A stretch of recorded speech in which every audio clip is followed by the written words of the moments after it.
Era tan inseguro, que me sentía asfixiada, así que tuve que serle infiel, no porque no lo amara, sino porque me sentía encerrada en la relación. Ahora quiere el divorcio y no sé qué hacer. ¿No ve que estoy sufriendo? Estoy escribiendo esto sentada en el suelo del baño, el único lugar de la casa donde siento que puedo respirar. Mi marido, Daniel, me acaba de decir que ha hablado con un abogado. Divorcio. Después de 6 años de matrimonio. Y todo por un error, un desliz, que fue un grito de ayuda, no un acto de traición. No puedo entender cómo no puede ver mi dolor, cómo puede ser tan egoísta en su propia herida. Para que entiendan por qué me sentía tan atrapada, necesitan entender cómo era nuestro amor. Conocí a Daniel en un momento muy bajo de mi vida. Acababa de salir de una relación con un hombre que apenas notaba mi existencia. Yo era un satélite en su órbita. Y entonces apareció Daniel. Y fue como si el sol saliera por primera vez. Desde el principio, su amor por mí era total, absoluto. Me adoraba. Me ponía en un pedestal. Me decía que era la mujer más bonita, más inteligente, más increíble que había conocido. Y después de años de sentirme invisible, esa atención era como agua en el desierto. Me enamoré de la forma en que me amaba. Nos casamos, compramos una casa en las afueras, construimos una vida que, desde fuera, era perfecta. Él era el marido ideal. Atento, cariñoso. Me llamaba varias veces al día solo para saber cómo estaba. Quería saber cada detalle de mi jornada. Me enviaba flores al trabajo sin motivo. Si salía con mis amigas, me enviaba mensajes para asegurarse de que había llegado bien, de que me estaba divirtiendo. Al principio, era maravilloso. Me sentía la mujer más amada del mundo. Pero con el tiempo, esa devoción total empezó a sentirse pesada. Su amor no era un refugio, era una manta que me estaba asfixiando. Su constante necesidad de contacto no era atención, era vigilancia.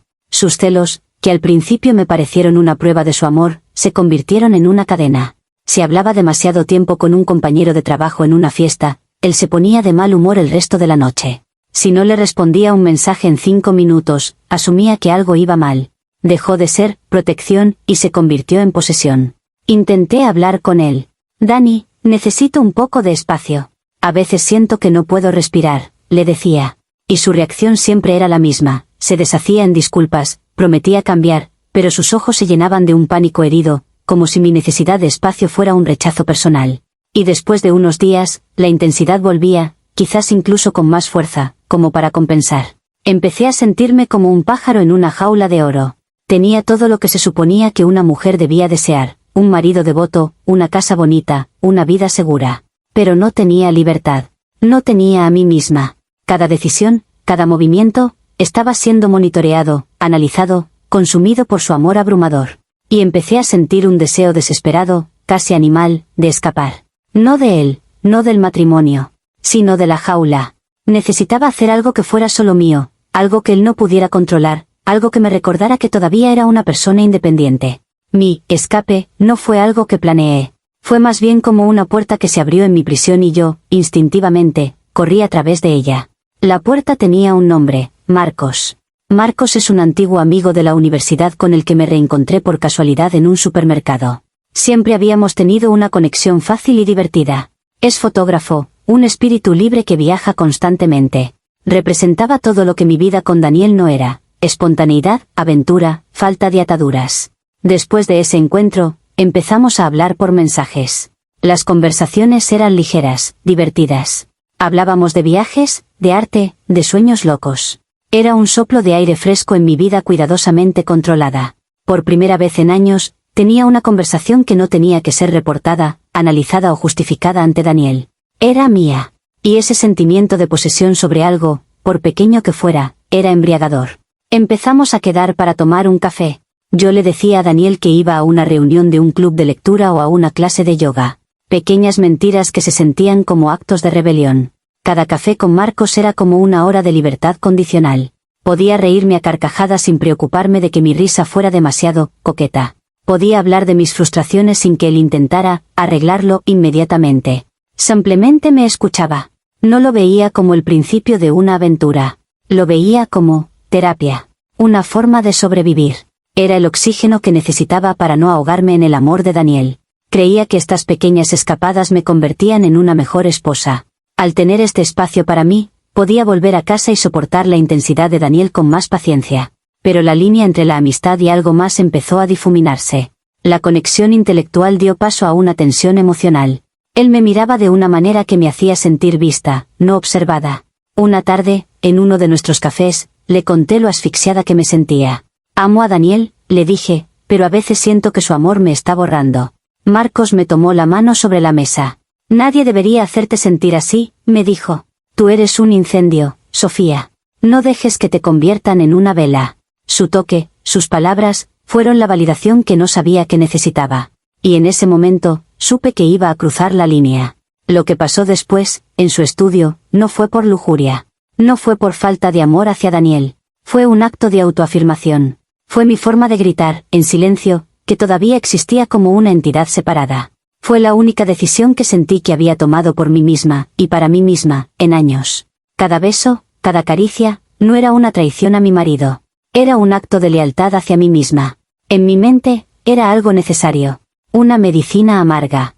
Tenía que hacerlo para poder seguir casada, para poder seguir respirando dentro de mi jaula dorada. No era un acto para destruir mi matrimonio, sino un intento desesperado de sobrevivir a él. Mantuve mi doble vida durante unos meses. Meses en los que me sentí, paradójicamente, más viva y más culpable que nunca. La libertad que sentía con Marcos hacía que la jaula con Daniel pareciera aún más pequeña y opresiva. Y la bondad inquebrantable de Daniel hacía que mi secreto se sintiera cada vez más pesado. El descubrimiento fue tan banal como doloroso. Dejé mi teléfono en la mesita de noche mientras me duchaba. Recibí un mensaje de Marcos. Algo simple, como, pensando en ti, ¿nos vemos mañana? Daniel lo vio. Cuando salí del baño, él estaba de pie en medio de la habitación, con mi teléfono en la mano. Su rostro, normalmente tan abierto y expresivo, era una máscara de piedra. No dijo nada. Simplemente me tendió el teléfono. Leí el mensaje. Y supe que no había salida. No había mentira que pudiera cubrir esto. Puedo explicarlo, fue lo único que se me ocurrió decir, las palabras sonando débiles y patéticas. Entonces, por favor, hazlo, dijo él, su voz peligrosamente tranquila. Y se lo expliqué. O al menos, lo intenté. Le conté todo. La sensación de asfixia, la falta de espacio, tu constante necesidad de saberlo todo sobre mí. Le expliqué que mi aventura con Marcos no era sobre él, sino sobre mí. Sobre mi necesidad de respirar. No fue porque no te amara, Dani, le dije, las lágrimas corriendo por mi cara. Fue porque te amaba tanto que no sabía cómo escapar de tu amor. Era una jaula. Y esto fue mi única forma de abrir una ventana para tomar aire. Intenté que viera la situación desde mi perspectiva. Que mi infidelidad no fue un acto de deseo, sino un grito de ayuda. Un síntoma de la enfermedad de nuestra dinámica, una enfermedad causada por su propia inseguridad. Necesitaba sentir que todavía era dueña de una parte de mi vida, le supliqué. Necesitaba un secreto, algo que fuera solo mío. ¿No lo entiendes? Tú me empujaste a esto. Esperaba, no sé qué esperaba. ¿Gritos? ¿Una pelea? Quizás, en el fondo, esperaba que finalmente entendiera, que viera la profundidad de mi desesperación y se diera cuenta de que él tenía que cambiar. Pero él no gritó. Simplemente se quedó allí, absorbiendo mis palabras. Y vi, en tiempo real, como un hombre se rompía por dentro. El color desapareció de su rostro. Se sentó en el borde de la cama, como si sus piernas ya no pudieran sostenerlo. Yo te empujé a esto, susurró, y su voz estaba llena de una incredulidad rota. Yo, te amaba. Te di todo. Mi atención, mi tiempo, mi corazón. Pensé que te estaba cuidando. Pensé que te estaba haciendo sentir segura. Me estabas asfixiando, lloré. Y en lugar de decírmelo de verdad, en lugar de luchar conmigo, de ir a terapia, ¿decidiste que la mejor solución era acostarte con otro hombre?, dijo, mirándome por primera vez, y en sus ojos había un dolor tan profundo que me sentí como un monstruo. Todo lo que creía que era amor, mi cuidado, mi preocupación, para ti era una prisión. Y me has estado mintiendo, sonriéndome, mientras te escapabas por la noche. No lo entendía. No podía ver más allá de su propio dolor. No podía ver que su amor era la causa de todo. Estaba tan atrapado en su propia narrativa del marido perfecto, que era incapaz de ver su papel en mi desesperación. Y esa ceguera era lo que más me dolía. La conversación se detuvo. No había nada más que decir. Yo le había presentado mi verdad, mi por qué, y él se había negado a aceptarla. Se levantó de la cama y se fue de la habitación, cerrando la puerta suavemente. Pasó la noche en el cuarto de invitados. A la mañana siguiente, cuando me desperté, él ya estaba vestido. Estaba sentado en la cocina, con 2 tazas de café sobre la mesa. Una para él, una para mí. Un último vestigio de nuestra rutina que se sentía como una burla. He estado despierto toda la noche, dijo, su voz ronca. Y he pensado, en todo. En nosotros. En mí. Sentí una pequeña chispa de esperanza. Quizás lo había entendido. Quizás había reflexionado sobre su propio comportamiento. Y me he dado cuenta, continuó, de que tienes razón en una cosa. Fui intenso, posesivo, inseguro. Mi amor por ti era tan grande que me dio miedo perderte, y en mi intento de aferrarme a ti, te asfixié. Lo veo ahora. Y lo siento. Su disculpa me desarmó. Era exactamente lo que había querido oír durante años. Las lágrimas de alivio empezaron a brotar. Gracias, susurré. Gracias por entenderlo. Podemos arreglarlo, Dani. Ahora que lo ves, podemos trabajar en ello. No, dijo, y esa simple palabra borró toda mi esperanza. No podemos. ¿Por qué no?, pregunté, confundida. Si entiendes que fue tu culpa. No he dicho que fuera mi culpa, me interrumpió, y su voz era firme, aunque triste. He dicho que entiendo mi parte. Entiendo mis errores. Pero mis errores no justifican los tuyos. Mi inseguridad no te dio permiso para traicionarme. Podrías haber hecho 1000 cosas, Sofía. Podrías haber insistido en la terapia, podrías haberme dejado una nota y haberte ido a casa de tu hermana un fin de semana para demostrar que ibas en serio. Podrías haber luchado por nosotros de una manera honesta. Pero elegiste la mentira, el secreto y la infidelidad.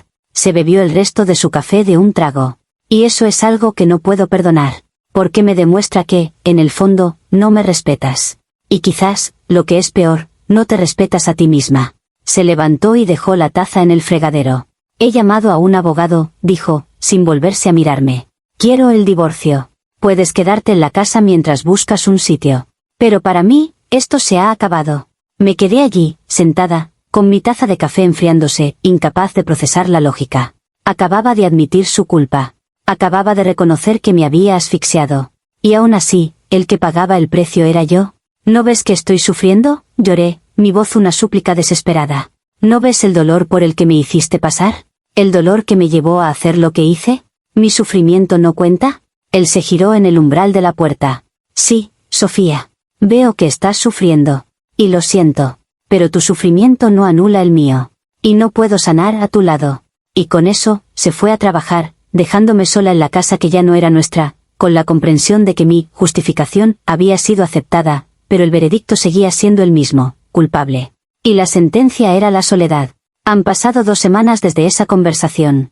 Daniel duerme en casa de su hermano. Viene al mediodía, cuando sabe que estoy en el trabajo, para recoger sus cosas poco a poco, como un ladrón silencioso robando los restos de nuestra vida. Ha sido fiel a su palabra, no me ha echado. Me ha dejado la casa, la jaula de oro, para que yo misma me dé cuenta de lo vacía que está sin él. Y estoy sufriendo. Estoy sufriendo de una manera que no creía posible. El alivio de mi libertad se ha convertido en una soledad aplastante. Cada rincón de esta casa me grita su ausencia. Echo de menos su intensidad, su preocupación, las mismas cosas que me asfixiaban. Al menos, me hacían sentir amada. Hablo con mis amigos, con mi familia. Todos dicen lo mismo, lo que hiciste estuvo muy mal, Sofía, pero él también tiene su parte de culpa. Claro que la tiene. Él mismo lo admitió. Admitió que me asfixiaba, que era inseguro. Y esa es la parte que me está volviendo loca. Si él reconoce su culpa en la dinámica que nos llevó a este punto, ¿cómo puede, con qué cara, imponerme a mí el 100% de las consecuencias? Es una hipocresía monumental. Es como si 2 personas provocan un incendio y solo una es enviada a la cárcel. Mi infidelidad no ocurrió en el vacío. Fue una reacción, una consecuencia directa de su comportamiento.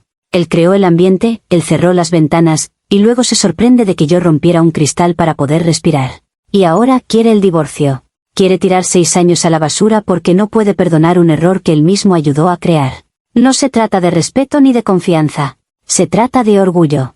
No puede soportar la idea de que su amor perfecto era, en realidad, opresivo. Es más fácil para él pintarme como la villana infiel que aceptar su propio papel en esta tragedia. ¿No ve que estoy sufriendo? Mi dolor debería ser una prueba de mi amor, de mi arrepentimiento. Debería ser suficiente para que quisiera luchar por nosotros. Pero no lo es. Mi sufrimiento, para él, parece ser solo una justa retribución. No sé qué hacer. Estoy atrapada en esta casa, en esta vida que construimos juntos, y él se niega a volver. Y todo porque se niega a ver que su herida y la mía vienen de la misma fuente, un amor que se preocupó demasiado, hasta que dejó de preocuparse por completo. Comentarios populares de Reddit. Usuario anónimo 1 dice, OP, tu sufrimiento es real. El problema es que crees que tu sufrimiento te da un pase libre. Tu marido admitió su parte, que era ser inseguro y asfixiante. Eso es admirable. Se llama responsabilidad.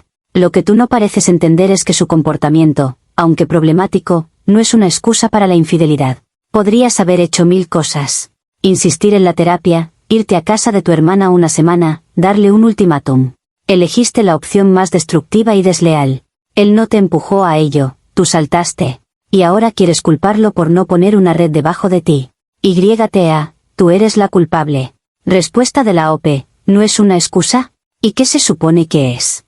¿Una simple coincidencia? Su comportamiento creó el entorno en el que mi error fue la única salida que pude ver en ese momento. Y no salté. Me sentí empujada. Hay una gran diferencia. Usuario anónimo 2 dice, ¿no ve que estoy sufriendo? Él también está sufriendo. Probablemente más que tú. No solo tiene que lidiar con la traición, sino también con la culpa de su propio comportamiento. Pero él está tomando la decisión adulta de romper un ciclo tóxico. Tú, en cambio, pareces querer seguir bailando en él. Usuario anónimo 3 dice, has conseguido que tu marido admita sus defectos y aún así lograste convertirte en la única villana. Eso requiere un talento especial. Él te ofreció una disculpa, una admisión de su parte. Te ofreció la oportunidad de sanar juntos. Y tu respuesta fue, sí, eres culpable, así que ahora tienes que perdonarme por haberte engañado. No funciona así. Su error no anula el tuyo. De hecho, tu traición fue infinitamente peor. Respuesta de la OP, yo no le pedí que me perdonara, le pedí que entendiera la causa de mi acción. Si entiendes la causa, puedes trabajar en la solución. Él ha decidido que prefiere amputar la pierna antes que curar la infección.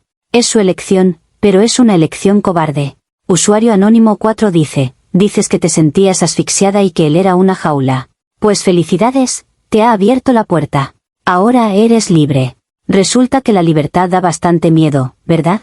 Actualización 1, 3 meses después. Han pasado 3 meses. 3 meses de un silencio casi absoluto por parte de Daniel. Vendimos la casa. El proceso fue frío e impersonal, todo a través de abogados.